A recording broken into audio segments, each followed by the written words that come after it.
পুজোর থেকে বন্যায় বেশি নজর দিন, মন্ত্রীদের কড়া নির্দেশ মুখ্যমন্ত্রীর। দুর্গাপুজোর অনুদান নিলে প্যান্ডেলে টাঙাতে হবে মমতার ছবি, নিদান দিলেন টিএমসি বিধায়ক।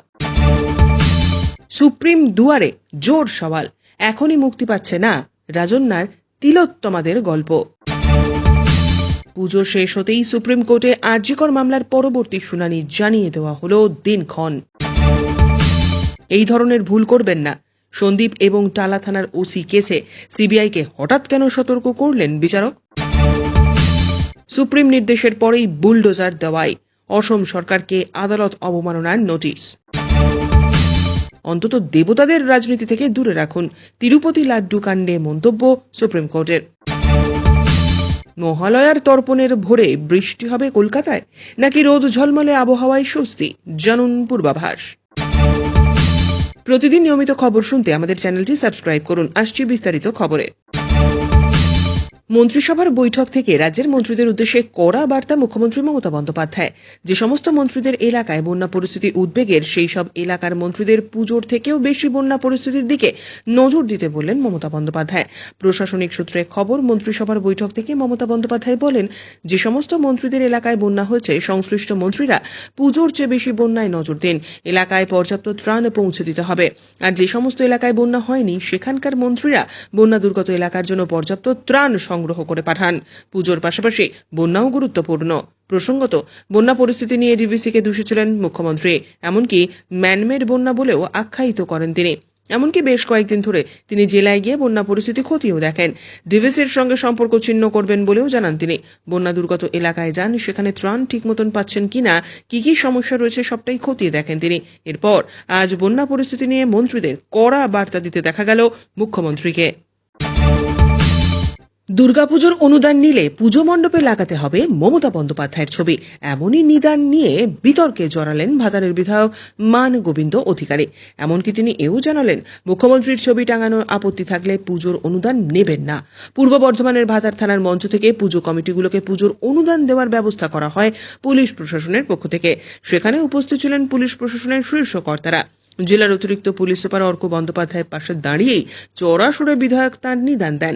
তিনি বলেন, মুখ্যমন্ত্রী পুজোর জন্য যে টাকা দিচ্ছে তার জন্য তার ছবি যেন প্রতিটি প্যান্ডেলে টাঙানো থাকে। এটা কিন্তু মাননীয় মুখ্যমন্ত্রীর কাছ থেকে টাকাটা নিচ্ছেন আপনারা, এটা সরকারের টাকা, মুখ্যমন্ত্রী সরকারের লোক, কিন্তু অনেকে টাকাটা নিচ্ছেন অথচ মুখ্যমন্ত্রীর ছবি টানাচ্ছেন না। এটা খুব বাজে জিনিস। না হলে আপনারা টাকা নেবেন না। আপনাদের যদি মুখ্যমন্ত্রীর ছবি টাঙাতে অসুবিধা হয় তাহলে আপনারা টাকা নেবেন না। ছবি টাঙাতে অসুবিধা হলে তাদের টাকাটা না নেওয়াই ভালো। এটা আমার অনুরোধ আপনাদের কাছে। অনেক ক্লাব তো টাকা নিচ্ছে না, আপনারাও নেবেন না। বিধায়ক যখন এমন হুঁশিয়ারি দিচ্ছেন পুজো কমিটিগুলোর উদ্দেশ্যে, মঞ্চে তখন উপস্থিত ছিলেন জেলার অতিরিক্ত পুলিশ সুপার অর্ক বন্দ্যোপাধ্যায় ছাড়াও ভাতারের BDO Debjit Dutta, DSP crime Surajit Mondal, circle inspector এ শৈলেন উপাধ্যায় এবং ভাতার থানার ওসি প্রসেনজিৎ দত্ত। যদিও এ বিষয়ে তারা স্পিকটি নট। এই ভিডিওটিতে আমরা 3000টি লাইক টার্গেট করেছি। আশা করি আপনারা লাইক করে আমাদের উৎসাহিত করবেন। তিলোত্তমাদের ঘটনা নিয়ে স্বল্প দৈর্ঘ্যের একটি ছবি বানিয়েছেন তৃণমূল যুবনেতা প্রান্তিক চক্রবর্তী। ছবিটিতে অভিনয় করেছেন তৃণমূলের যুবনেত্রী রাজন্যা হালদার। তবে শর্ট ফিল্ম বানানোর পর থেকেই কার্যত দলের অন্দরে শুরু হয়ে গিয়েছে বিতর্ক। রাজন্যা ও প্রান্তিককে সাসপেন্ড করেছে তৃণমূল ছাত্র পরিষদ। এমনকি এই শর্ট ফিল্মের বিষয়টি উঠেছে সুপ্রিম কোর্টের শুনানিতেও। এদিকে শুনানিতে আলোচনা চলছে, তার মধ্যেই দেখা গেল স্বল্প দৈর্ঘ্যের এই ছবিটির রিলিজ স্থগিত করার সিদ্ধান্ত নিলেন প্রান্তিক চক্রবর্তী। তৃণমূল ছাত্র পরিষদের সভাপতি তৃণাঙ্কুর ভট্টাচার্যকে একটি ইমেল করেছেন প্রান্তিক। সেখানে জানিয়েছেন, আগামী 2 তারিখ অর্থাৎ মহালয়ার দিন আগমনী তিলোত্তমাদের গল্প স্বল্প দৈর্ঘ্যের ছবিটি মুক্তি পাওয়ার কথা ছিল। তবে যেহেতু এটি স্পর্শকাতর বিষয় এবং এই ঘটনার তদন্ত চলছে, সেই কারণে তারা আলোচনা করে ঠিক করেছেন এখন এই ছবিটি মুক্তি পাবে না। প্রান্তিক লিখেছেন, আমরা নেত্রী মমতা বন্দ্যোপাধ্যায়ের সঙ্গেই রয়েছি। প্রিয় দর্শক, আমাদের খবরগুলি আপনাদের ভালো লাগলে অবশ্যই লাইক করে দেবেন, এতে আমরা আরো উৎসাহ পাই। সুপ্রিম কোর্টে আরজিকর মামলার পরবর্তী শুনানির দিনক্ষণ ঘোষণা করা হলো। আগামী 14ই অক্টোবর এই মামলার শুনানি রয়েছে সুপ্রিম কোর্টে। 9ই অক্টোবর দুর্গাপুজোর ষষ্ঠী, 12ই অক্টোবর দশমী। তার ঠিক 2 দিন পরে 14ই অক্টোবর সোমবার সুপ্রিম কোর্টে রয়েছে আরজিকর হাসপাতালের ধর্ষণের ঘটনার এবং খুনের ঘটনার শুনানি। সোমবার বিকেল 4টের কিছু পরে সুপ্রিম কোর্টের প্রধান বিচারপতির বেঞ্চে শুনানির জন্য ওঠে আরজিকর মামলা। এই ঘটনার তদন্ত প্রক্রিয়া কতদূর এগোলো তা সিবিআই এর কাছে জানতে চায় সুপ্রিম কোর্ট। তাদের থেকে স্ট্যাটাস রিপোর্ট দেখতে চান সুপ্রিম কোর্টের প্রধান বিচারপতি ডিওয়াই চন্দ্রচূড়। কারা তদন্তের অধীনে রয়েছেন সেই নামের তালিকাও আদালতে জমা দেওয়ার জন্য সিবিআইকে নির্দেশ দেন প্রধান বিচারপতি। রাজ্যের আইনজীবী জানান 5 জনকে ইতিমধ্যে নিলম্বিত করা হয়েছে। কোন 5 জনকে নিলম্বিত করা হয়েছে সেই নামের তালিকাও জানতে চান প্রধান বিচারপতি। রাজ্যের তরফেও আদালতে আশ্বস্ত করা হয় তদন্তকারী সংস্থার নামের তালিকা দিলে পদক্ষেপ করা হবে। রাজ্যের আইনজীবী জানান এই যত প্রভাবশালী হন সিবিআই তাদের নামের তালিকা দিলে পদক্ষেপ করা হবে। রাজ্যের সরকারি হাসপাতালগুলিতে সিসি ক্যামেরা বসানোর কাজ কত দূর এগোলো সেই প্রশ্নও করেছেন প্রধান বিচারপতি। এ নিয়ে রাজ্যের জবাব পাওয়ার পরে সরকারি হাসপাতালগুলিতে নিরাপত্তা এবং পরিকাঠামো সংক্রান্ত কাজ শেষ করার সময়সীমাও বেঁধে দেয় সুপ্রিম কোর্ট। জানিয়ে দেয় আগামী 31 অক্টোবরের মধ্যে হাসপাতালগুলিতে সিসি ক্যামেরা বসানো সহ সমস্ত কাজ শেষ করতে হবে। জুনিয়র ডাক্তারেরা কেন পরিষেবার কাজ করছেন না সেই প্রশ্নও তুলেছে সুপ্রিম কোর্ট। রাজ্যের তরফে জানানো হয় জুনিয়র ডাক্তারেরা শুধুমাত্র জরুরি পরিষেবা দিচ্ছেন, বহির্বিভাগ এবং অন্যান্য ক্ষেত্রে পরিষেবা দিচ্ছেন না তারা। যদিও তাতে আপত্তি জানান জুনিয়র ডাক্তারদের আইনজীবী ইন্দিরা জয়সিংহ। তিনি দাবি করেছেন প্রয়োজনীয় পরিষেবা দেওয়া হচ্ছে। তখন প্রধান বিচারপতি জানতে চান কেন শুধু প্রয়োজনীয় পরিষেবার কথাই বলা হচ্ছে, তাহলে কি সব ডাক্তার সব ডিউটি করছেন না? ইন্দিরা জানান জুনিয়র ডাক্তারেরা জরুরি পরিষেবায় রয়েছেন। জরুরি পরিষেবার মধ্যে ওপিডি এবং আইপিডি উভয় পড়ে। এরপরেই প্রধান বিচারপতির মন্তব্য হাসপাতালের বহির্বিভাগ এবং অন্যান্য ক্ষেত্রগুলি সহ সমস্ত প্রয়োজনীয় পরিষেবা কাজ করবেন জুনিয়র ডাক্তারেরা। শেষ পর্যন্ত দেখুন ভিডিওটি, আছে আরও কয়েকটি গুরুত্বপূর্ণ খবর। সন্দীপ ঘোষ ও টালা থানার ওসিকে কতদিন হেফাজতে চাইছে তা সঠিকভাবে সওয়াল না করায় বিচারক সতর্ক করল সিবিআইকে। প্রথমে আরজিকরের প্রাক্তন অধ্যক্ষ সন্দীপ ঘোষ এবং টালা থানার ওসিকে 3 দিনের হেফাজতে চান সিবিআইয়ের আইনজীবী। পরে আবার ভুল সূত্রে 14 দিনের জেল হেফাজত ও জেলে গিয়ে জেরার আবেদন জানান সিবিআইয়ের আইনজীবী। সোমবার শুনানি চলছিল নিম্ন আদালতে।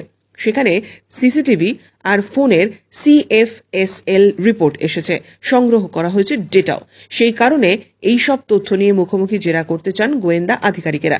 2 অভিযুক্তর নার্কো টেস্ট এবং পলিগ্রাফ টেস্টের সম্মতির শুনানি স্থগিত করা এবং পরের দিন শোনার আবেদন সিবিআইয়ের আইনজীবী জানান। যদিও পাল্টা সন্দীপ ঘোষের আইনজীবী জামিনের আবেদন জানান। সেই সময় সিবিআইয়ের আইনজীবী প্রথমে জানান অভিযুক্তদের 3 দিনের জেল হেফাজত। পরবর্তীতে বিচারক ভুল সূত্রে দেওয়ায় 3 জনের জেল হেফাজত চায়। আবার ভুল সূত্রে 14 দিনের জন্য জেল হেফাজত এবং জেলে গিয়ে জেরার আবেদন করে সিবিআই। এরপরেই বিচারক মন্তব্য করেন ভবিষ্যতে আবেদন করার ক্ষেত্রে এই ধরনের ভুল করবেন না। নিয়মিত সঠিক খবর পেতে অবশ্যই আমাদের চ্যানেলটি সাবস্ক্রাইব করুন। সুপ্রিম কোর্টের নির্দেশ অমান্য করার অভিযোগে আদালত অবমাননা নোটিশ পাঠানো হলো অসম সরকারকে। কামরূপ জেলার সোনাপুরে অবৈধ নির্মাণের বিরুদ্ধে বুলডোজার অভিযান চালাচ্ছিল হেমন্ত বিশ্ব শর্মার সরকার। অবিলম্বে সেই অভিযান বন্ধ করার নির্দেশ দেওয়া হয়েছে। পাশাপাশি সেখানে বসবাসকারী লোকজনকে এখনই সরানো যাবে না বলে স্পষ্ট জানিয়ে দেওয়া হয়েছে। এছাড়া আগামী 3 সপ্তাহের মধ্যে আদালত অবমাননার নোটিশের জবাব দিতে বলা হয়েছে অসম সরকারকে। অসমের সোনপুরে আদিবাসী অধ্যুষিত এলাকায় কিছু অবৈধ নির্মাণের অভিযোগ তুলে বুলডোজার অভিযান চালাচ্ছিল অসম সরকার। এর বিরুদ্ধে আদালতে মামলা দায়ের করেন এলাকাবাসী। সেই মামলায় গত 17 সেপ্টেম্বর সুপ্রিম কোর্ট স্পষ্ট জানিয়ে দেয় আগামী 1 অক্টোবর পর্যন্ত ওই এলাকায় বুলডোজার অভিযান চালাতে পারবে না সরকার। অবশ্য একই সঙ্গে আদালত এটাও জানায় রেল লাইন, রাস্তার ধার বা অন্যান্য সার্বজনিক স্থানে অবৈধ নির্মাণ হলে তা ভেঙে ফেলার অধিকার সরকারের রয়েছে এবং এর জন্য কোনো অনুমতির প্রয়োজন পড়ে না। বুলডোজার অভিযান প্রসঙ্গে আদালতে অসম সরকারের তরফে জানানো হয় ওই অঞ্চলে আদিবাসীদের জমি জোর করে দখল করে অবৈধ নির্মাণ করছিলেন অভিযুক্তরা। এরপর সুপ্রিম কোর্টের সেই নিষেধাজ্ঞাকে পাত্তা না দিয়ে ফের অভিযান চালায় হেমন্ত সরকার। এর পাল্টা শীর্ষ আদালতে মামলা দায়ের করেন বুলডোজার হামলার শিকার 47 জন। অভিযোগ তোলা হয় শীর্ষ আদালত 1 অক্টোবর পর্যন্ত নিষেধাজ্ঞা জারি করা সত্ত্বেও কিভাবে হামলা চালাতে পারে সরকার।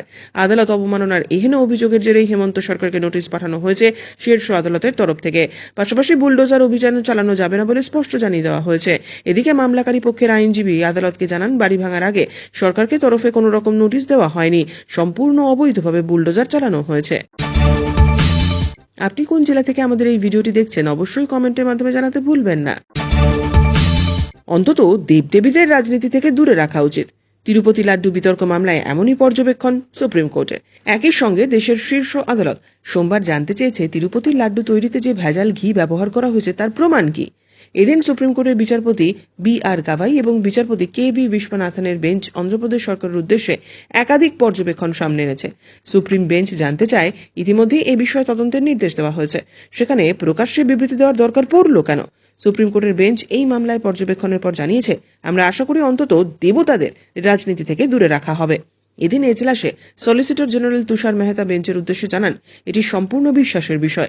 যদি লাড্ডু তৈরিতে ভেজাল ঘি ব্যবহার করা হয় তবে তা কোনোভাবেই গ্রহণযোগ্য হতে পারে না। এই বিষয়ের ওপর শুনানি হয় সুপ্রিম কোর্টের। রোদ বৃষ্টির ভেলায় ভেসে এসেই গেল মহালয়া। আগামী বুধবার আশ্বিনের অমাবস্যায় মহালয়া। পিতৃপক্ষের অবসানে দেবীপক্ষের সূত্রপাত। মহালয়ার ভোর থেকেই গঙ্গার ঘাটে তর্পণের জন্য ভিড় শুরু হয়। জেনে নিন সেদিন কেমন থাকবে কলকাতার আবহাওয়া। আবহাওয়াবিদদের পূর্বাভাস, বুধবার কলকাতা এবং দক্ষিণবঙ্গে রোদ ঝলমলে আবহাওয়া থাকবে। মূলত রোদ ঝলমলে থাকলেও কিছু কিছু জায়গায় হালকা বৃষ্টি হতে পারে মহালয়া। নিম্নচাপ কেটে যাওয়ায় কমেছে বৃষ্টির তীব্রতা, তবে বেড়েছে গরম। মহালয়ায় বৃষ্টি না হলেও গরম বজায় থাকবে। আবহাওয়া দপ্তরের পূর্বাভাস, আগামী রবিবার পর্যন্ত উত্তরবঙ্গ ও দক্ষিণবঙ্গের প্রায় সব জেলাতেই হালকা থেকে মাঝারি বৃষ্টিপাতের সম্ভাবনা। খবর শেষ হলো।